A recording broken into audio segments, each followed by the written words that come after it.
Hello students, in this video we are going to study the newly introduced compulsory topic this year in 12th standard, that is mind mapping. What is mind mapping? Mind mapping is representing the information graphically, that is by using a diagram. A mind map is usually linking the key concept using lines, graphs and images. Who developed this concept? Especially the concept has been popularized by Tony Buzan, a popular psychologist. He popularized this concept, that is mind mapping, in 1960s and 70s. In this method, actually in this concept, what exactly you have to do? It is believed that while we make mind maps, we are actually using both the sides of the brain, and thereby the concepts become clear and can be retained and remembered for a longer duration of time. So, what is mind mapping? I have already explained to you. That is graphical representation of the information, that is to draw an image on the given information. Now, while drawing the image, what are the things you should keep in mind? Now in exam, as this is for the first time this question has been included, it can be a completion exercise or it can't, maybe it may be not. It can be, means if they already give you the image, you have to draw the similar image and you just have to fill in the blanks, complete the exercise. It will be very simple. Draw the same diagram given, same image given, if it is a completion exercise. But if it is not a completion exercise, how to solve this question we will discuss now. So, mind mapping is a way of linking key concept. Now, always remember the topic or the key concept should be in the center. Mind mapping actually believes that ideas radiate from the main key concept, radiate outward from the key concept. The key concept should be in the center. The key concept should always be in the center. So, key concept in the center. And from there, actually this concept is based on radiant thinking, where it is believed that the ideas radiate from the key concept to sub concept and tertiary concept. Okay, so you have to means you have to put it in hierarchy. You have to make, means you have to keep main aspects, key points, sub points, and that means the later, the which are not, means which are related but which are of less importance than the central one. So, key concept should be in the center, and always remember key concept means is the title on which you have to prepare the mind map. Okay, so key concept, I hope you will remember, is the title on which you have to prepare the mind map. It's very simple. Okay, now key concept in the center, then from key concept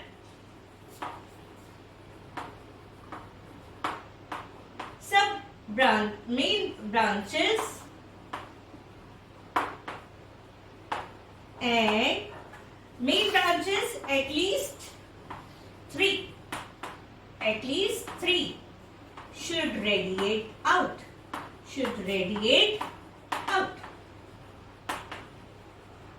in outward direction, okay.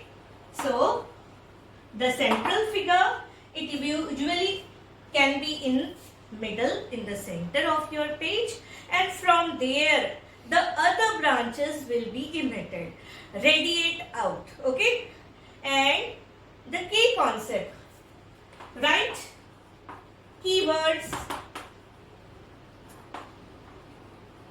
or at the most only phrases. Keywords, phrases. Don't use sentences.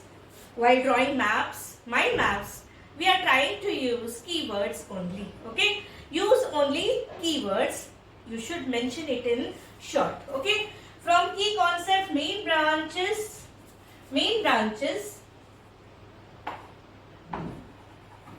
should radiate in outward direction. At least 3 should be there. Okay? And write keywords, phrases from main branch. Again, sub-branches should be made to make the idea more clear. To make the idea more clear. Okay?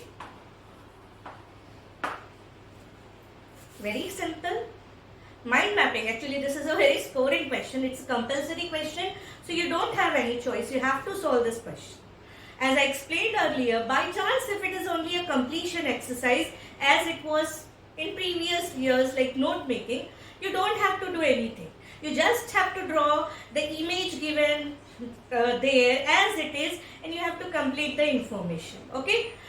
But if you have to draw the mind map, they will give you the topic and you have to draw the mind map. The topic obviously will be the key concept that you are expected to explain, where you have to draw, link it with using different images with the other idea generated from the key concept. Okay, so key concept in the center. Always remember, in mind mapping, the key concept is always at the center from which the other ideas originate and branches out.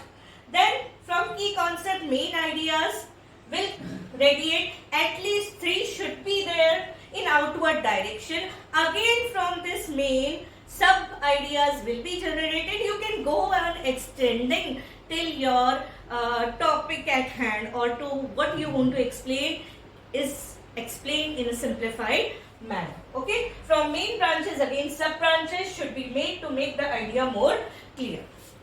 Use keywords, phrases, don't use sentences. Okay, now which diagrams you can draw? As I told you, you can actually draw any diagram. Just you have to remember that your main concept should be at the center from which the other ideas are radiating. So it can be, you can use circles, you can use balloons, you can use boxes, you can use branches, lines, anything you want. Whatever you draw, it should be systematic and it should be appealing to the eyes. And if you are drawing it for other purpose, for remembering different concept, use different pen, different colors pen. Why?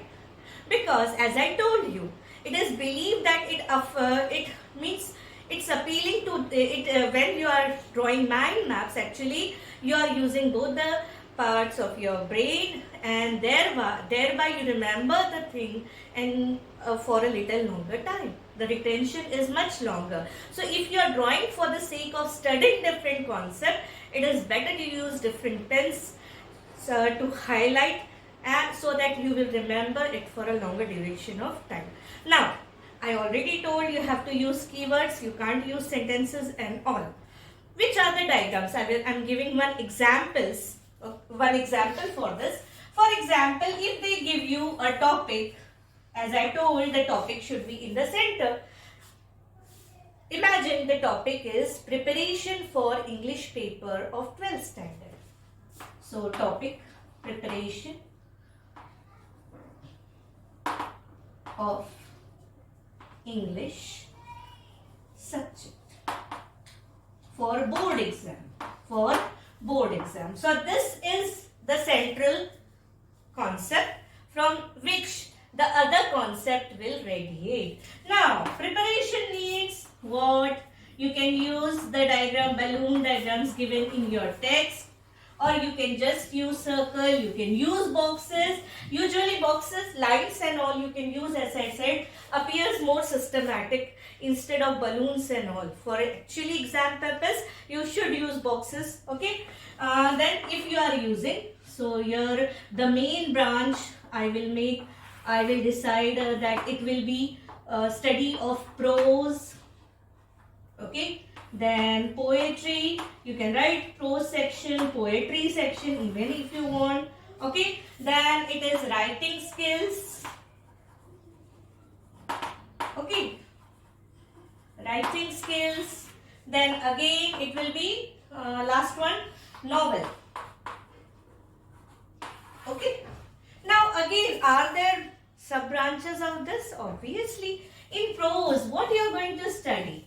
You are going to study the lessons and stories. Okay. And what you are going to study along with that? You are going to study the grammar part. Grammar.